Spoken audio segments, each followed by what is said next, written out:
Hello friends and welcome to my channel Varunology.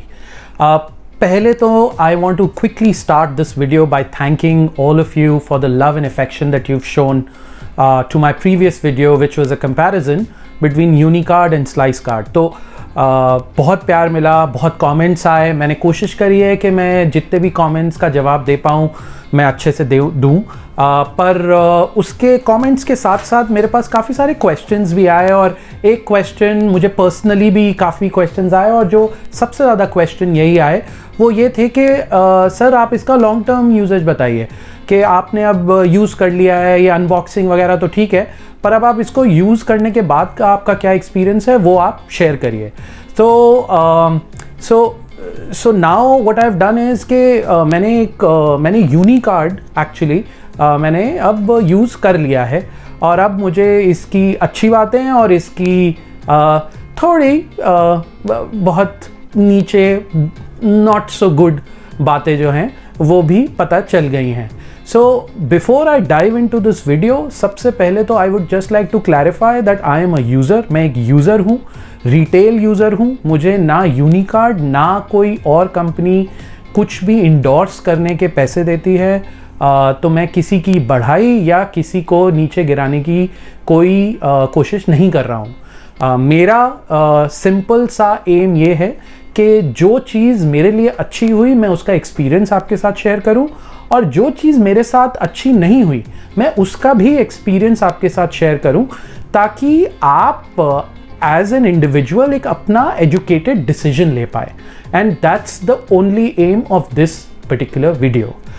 So let's just quickly start into a few points that I have around usage of Unicard.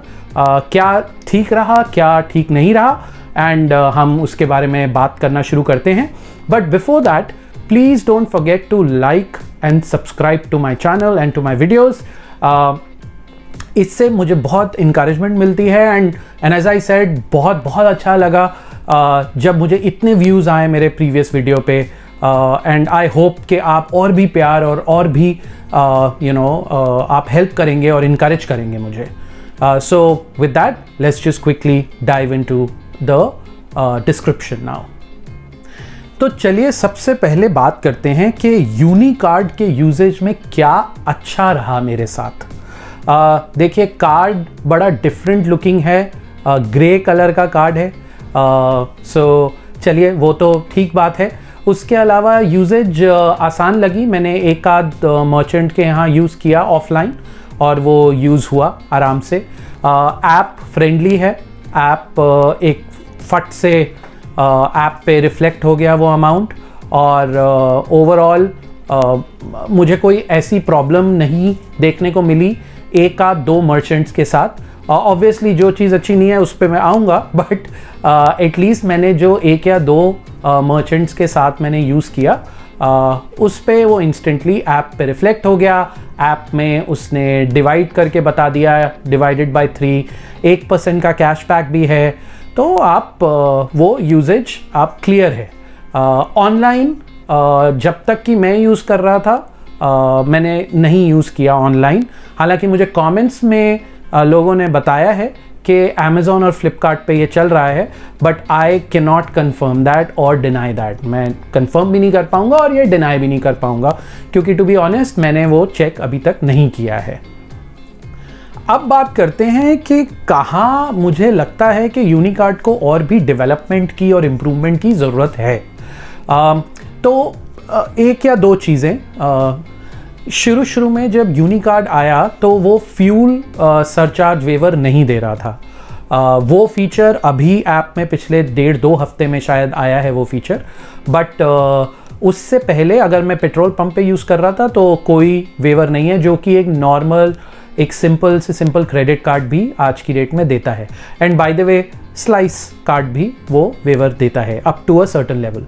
सो सबसे पहले तो एक ये issue था मुझे. दूसरा मैंने ये रियलाइज़ किया कि जब मैंने स्लाइस कार्ड के अगेंस्ट उसका कंपैरिजन किया, जो कि आप अगर आपने वो वीडियो नहीं देखा है तो वो वीडियो यहाँ होगा, आप ज़रूर एक बार उसको भी चेक करिए. बट अगर आपने वो देखा है तो मैंने उस पर कंपैरिजन किया हुआ है. तो एक बात मुझे ये खलने लग गई थोड़ी सी कि यूनिकार्ड में ऑफर्स बिल्कुल ना के बराबर है। उसका अभी तक कोई कैशबैक, जोमेटो, फ्लिपकार्ट, अमेज़ॉन, उसके साथ कहीं टाई अप, कोई परसेंटेज ऑफ, कोई रुपीज़ ऑफ, ऐसा कुछ भी नहीं है अभी तक। आई हैव नो आइडिया कि वो कब तक ये बीटा फेज़ चलाते रहेंगे, जिसमें कि ये चले जा रहा है कि वो विदाउट एनी ऑफ़र एक कार्ड को आपके पास यूज़ करने को बोल रहे हैं। सर देखिए, और सारे लोग देखो, ये देखिए कि ये बहुत कॉम्पिटिटिव लैंडस्केप है ये कार्ड्स का, और हर कार्ड आज की डेट में कहीं ना कहीं कैशबैक, कोई ऑफ़र दे ही रहा है। तो भाई ये कोई डिफ्रेंसिएशन फैक्टर यूनिकार्ड का क्या है इसमें, मुझे नहीं दिख रहा उसमें। दूसरी चीज़, और जो कि बहुत इम्पॉर्टेंट चीज़ है और लोगों ने बहुत पूछी है कि भाई सिबिल पे क्या इफ़ेक्ट होगा इसका। तो मैंने एक्चुअली उनको एक ईमेल लिखी जिसमें मैंने उनसे क्लियरली पूछा कि भाई मुझे बताइए कि मैंने आपसे कार्ड लिया है, मेरी क्रेडिट लिमिट इतनी है, ये मेरे सिबिल पे कैसे रिफ्लेक्ट करेगा। तो अब एक चीज़ जो मैंने रियलाइज़ करी कि उन्होंने ईमेल पे मुझे जवाब वापस नहीं दिया। उन्होंने एक्चुअली मुझे फ़ोन किया दूसरे दिन और उन्होंने बोला कि हम आपकी हेल्प करते हैं, हम एक क्रेडिट लाइन ओपन करते हैं सिबिल पे, और उसके अगेंस्ट हर महीने आप जितना खर्च करेंगे हम उस पे वो रिपोर्ट करते रहेंगे। अब इससे मुझे दुविधा ये हो गई, एक प्रॉब्लम ये मेरे दिमाग में शुरू हो गई कि भाई इससे तो मेरा सिबिल स्कोर गिर जाएगा। तो मैंने फिर और भी 2 या 3 जगह बात करी, और इनफैक्ट मेरा एक पुराना लोन चल रहा था जिसको मुझे लोअर रेट ऑफ इंटरेस्ट पे ट्रांसफ़र करना था। तो मैंने ये एक्चुअली देखा कि मेरा सिबिल स्कोर पे इस कार्ड का कोई इम्पैक्ट नहीं था। वो मैंने रियलाइज़ कर लिया और वो मैंने देखा। सो आई डोंट नो कि उसका लॉन्ग टर्म इम्पैक्ट होगा कि नहीं होगा, पर एटलीस्ट शॉर्ट टर्म में जिस कंपनी से मैंने लोन लिया है वो एक जाना माना बैंक है, उन्होंने कोई भी प्रॉब्लम क्रिएट नहीं करी। हालांकि ये थोड़ा सा कंसर्निंग है कि आपके सिबिल स्कोर पे वो क्रेडिट लाइन ओपन करके रख देते हैं। उसके लिए आपको थोड़ा सा केयरफुल होना पड़ेगा कि आप टाइम पे पैसे वापस करिए, नहीं तो ये लॉन्ग टर्म बेसिस के लिए ये प्रॉब्लमेटिक हो जाएगा। तीसरी बात जो कि मैंने रियलाइज़ करी इसकी जब पेमेंट का टाइम आया तो मैंने ये रियलाइज़ किया कि नेट बैंकिंग इनकी सब बैंक्स के साथ एक्चुअली नहीं है। सो फॉर एग्ज़ाम्पल मेरा जो मेन अकाउंट है वो एक्सिस बैंक के साथ है।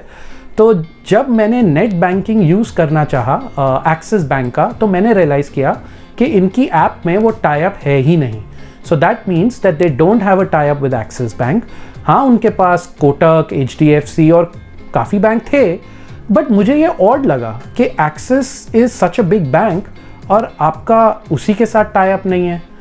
अब एक और तरीका हो सकता है जो कि बहुत फेमस है आजकल कि क्रेड ऐप के थ्रू आप पेमेंट करें। सरप्राइजिंगली आप क्रेड ऐप पे भी ये कार्ड इनरोल नहीं कर सकते। भाई इतना क्या छुपाने की ज़रूरत है मुझे नहीं पता, पर जो भी टेक्निकलिटीज़ हैं उनको जल्दी से जल्दी सॉल्व करना पड़ेगा, क्योंकि ये तो बहुत इनकन्वीनियंट है एज अ यूज़र कि ना मैं क्रेड के थ्रू कर पा रहा हूँ, अगर मेरा अकाउंट एक्सेस में है तो मैं उसमें पेमेंट नहीं कर पा रहा हूँ। हाँ, उनके पास UPI एक्सेसेस हैं, एक्सिस का भी है, पेटीएम UPI, HDFC UPI, पर एज ए यूज़र मैं कंफर्टेबल नहीं हूँ UPI यूज़ करने में। मुझे नेट बैंकिंग प्रेफर रहता है, मुझे ज़्यादा बेटर लगता है, तो मैं वो ऑप्शन पे जाना चाहूँगा, बट वो नहीं है ऑप्शन अवेलेबल। चौथी बात इसकी ये मैंने रियलाइज़ करी और नोटिस करी कि ये अभी भी आप इस कार्ड को पेटीएम पे यूज़ नहीं कर सकते, आप इससे कैश ट्रांसफ़र्स नहीं कर सकते, जो कि बहुत सारे बैंक्स अलाउ करते हैं एक लिमिट तक, और पेटीएम भी अलाउ करता है कि आप लोड अप करें और आप अपने बैंक में एक सर्टन इंटरेस्ट रेट पे आप दे सकें। तो ये भी एक इनकन्वीनियंस है कि आप नहीं कर सकते। और पांचवी बात जो कि बहुत बहुत बहुत इम्पॉर्टेंट लगी मुझे, और मेरे साथ ये हुआ है तो मुझे बहुत ऑड लगा, और इसीलिए मैंने इतना स्ट्रांगली फील किया कि मुझे ये लगा कि मुझे ये बात तो आप सबको बतानी ही चाहिए। अब मैं एक मर्चेंट के पास, एक रिटेल मर्चेंट के पास हर महीने कुछ सामान लेता हूँ। अब मैंने पहले महीने जब स्वाइप किया यूनिकार्ड तो वो बहुत अच्छे से हुआ यूटिलाइज और वो अमाउंट हो गया डेबिट मेरे अकाउंट में से, मेरे यूनिकार्ड के अकाउंट में से। अब जब मैं अगले महीने उसी मर्चेंट के पास गया एक ट्रांजैक्शन करने, तो यूनिकार्ड ने डिनाई कर दिया, वो कार्ड डिक्लाइन हो गया और मुझे मैसेज आया कि ये जो ट्रांजैक्शन आप कर रहे हैं ये अनयूजुअल है एंड आप थोड़ी देर बाद ट्राई करिए। सो मैंने कहा ठीक है। मैंने 20-25 मिनट बाद फिर से स्वाइप किया और मैंने ये फिर रियलाइज़ किया कि उन्होंने डिक्लाइन कर दी है वो ट्रांजैक्शन और वही मैसेज मुझे फिर से आया। तो मैं इनकी ऐप पे गया और मैंने व्हाट्सएप चैट इनिशिएट करी इनके कस्टमर सर्विस रिप्रेजेंटेटिव के साथ और जिसमें मैंने उनसे बड़ा क्लियरली पूछा कि व्हाट इज़ द इशू, ये इशू क्या है। मेरी क्रेडिट लिमिट अभी बहुत है, जितना मैं अमाउंट यूज़ कर रहा हूँ उससे तो कहीं ज़्यादा है अभी भी। मेरा यूजेज पैटर्न बिल्कुल ठीक है, मेरी पेमेंट्स अप टू डेट है, आप कैसे मुझे डिनाई कर सकते हैं। तो इस कस्टमर सर्विस रिप्रेजेंटेटिव के पास कोई आंसर नहीं था। उसने बस ये बोला कि हमारी इंटरनल पॉलिसी है कि आप यहाँ ये कार्ड नहीं यूज़ कर सकते, आप कहीं किसी और मर्चेंट के पास जाइए और वो कार्ड यूज़ करिए। तो मैंने एक सिंपल एज ए यूज़र मैंने उससे यही पूछा कि आप कैसे डिसाइड कर सकते हैं कि मैं कहाँ वो कार्ड यूज़ करूँ और कहाँ नहीं करूँ। वो तो मेरी मर्जी है और मेरे पास क्रेडिट लिमिट है, आपने मुझे क्रेडिट लिमिट दी है, मैं उसके अंदर मैं कहीं भी कैसी भी ट्रांजैक्शन कर सकता हूँ। पर वो उन्होंने अलाउ नहीं किया। फाइनली मैंने उनके कॉल सेंटर में फ़ोन लगाया और मैंने ये फ्रस्ट्रेशन बताई। सरप्राइजिंगली वो भी बहुत अनहेल्पफुल रहे। उन्होंने बोला कि हम इसके बारे में कुछ नहीं कर सकते और ये ऐसा ही है। तो मैंने उनको बोला ठीक है, मैंने अपनी पूरी पेमेंट्स कर रखी हैं, आप मेरा कार्ड कैंसिल कर दीजिए। अब जब मैंने बोला कैंसिल कर दीजिए तो उन्होंने बोला कि ठीक है सर, डीएक्टिवेट कर देंगे आपका कार्ड। मैंने उनको फिर से क्लियर किया कि मुझे डीएक्टिवेट नहीं कराना, मुझे कैंसिल कराना है ये कार्ड। तब वो चुप थे और फिर उनके रिप्रेजेंटेटिव ने बोला कि ठीक है सर, हम आपकी रिक्वेस्ट ले लेते हैं। अब इस बात को 24 घंटे से ऊपर हो चुका है। यूनिकार्ड के यहाँ से कभी किसी ने अभी तक मुझे फ़ोन नहीं किया है, कोई ईमेल नहीं आई है। मैंने टेलीफोन पे रिक्वेस्ट दी है पर मुझे नहीं पता कि उसका क्या स्टेटस है। तो आज की डेट में मुझे अब ऐसा लगने लग गया है कि यूनिकार्ड में कई सारी चीज़ें हैं जिसमें वो ट्रांसपेरेंट नहीं रहे। और मेरे हिसाब से जो सबसे ज़्यादा इम्पॉर्टेंट चीज़ जो मुझे लगती है किसी भी फाइनेंशियल इंस्ट्रूमेंट में, वो ट्रांसपेरेंसी है। आप म्यूचुअल फंड लेते हैं तो वो बोलते हैं कि भाई ये टर्म्स एंड कंडीशंस पढ़िए। आप शेयर में इन्वेस्ट करते हैं तो बड़े बड़े स्टॉक एक्सचेंजेस जो ब्रोकर्स होते हैं वो भी आपको बताते हैं कि आपके इतने पैसे कटेंगे, इतने पैसे कटेंगे इस शेयर में। पर यूनिकार्ड एक ऐसा कार्ड निकला जिसमें वो हर दूसरे तीसरे दिन कुछ ना कुछ अलग कर रहे हैं and as a user it is very difficult for me to follow up. मतलब मेरे लिए बहुत ज़्यादा मुश्किल है। सो मैंने अब फाइनली जो अभी का स्टेटस है वो स्टेटस ये है कि मैंने उनको रिक्वेस्ट दी हुई है कैंसिलेशन की। आई डोंट नो कि उसका क्या स्टेटस रहेगा, वो कब बताएंगे, करेंगे भी कि नहीं करेंगे मुझे ये भी नहीं पता। पर मैं अपनी कोशिश जारी रखूँगा। सो ओवरऑल जो मेरा फाइनल इवैल्यूएशन है कि it's with a pinch of salt. Card मुझे पहले बहुत अच्छा लगा था, यूजेज बड़ी बढ़िया थी, ऐप बहुत बढ़िया चली, पर ये सारे एक्सपीरियंसेस के बाद मुझे लगता है कि यार इतनी सरदर्दी लेना कोई अक्लमंदी की बात नहीं है। इससे बढ़िया तो यार आप बिना कार्ड के ही यूनिकार्ड के रहें, और बहुत कार्ड्स हैं आप उनके साथ ट्राई कर सकते हैं। जो इसका कॉम्पिटिटर है वो तो क्रेडिट लिमिट भी बहुत बढ़िया देता है, और ऑफर्स भी बहुत हैं। So why not go with that card, you know, we don't know what we don't know. But overall it's a little bit of a disappointment for me to use this card, and as we stand now, I've asked for a cancellation. अब देखते हैं कि क्या होता है. So with that, I come to the end of this video. I hope आपको इससे थोड़ी बहुत हेल्प मिली होगी. I also hope कि आप right decision ले पाएंगे अपने फाइनेंशियल इंस्ट्रूमेंट्स को लेके, जो कि मुझे लगता है कि आपके लिए, सबके लिए, मेरे लिए, आपके लिए, सबके लिए बहुत ज़रूरी है आज की डेट में. And obviously before you go, please don't forget to like and subscribe to my channel and share this video so that maximum people get to know what's actually the reality, what's the harsh truth. With that, I thank you so much. Please stay safe.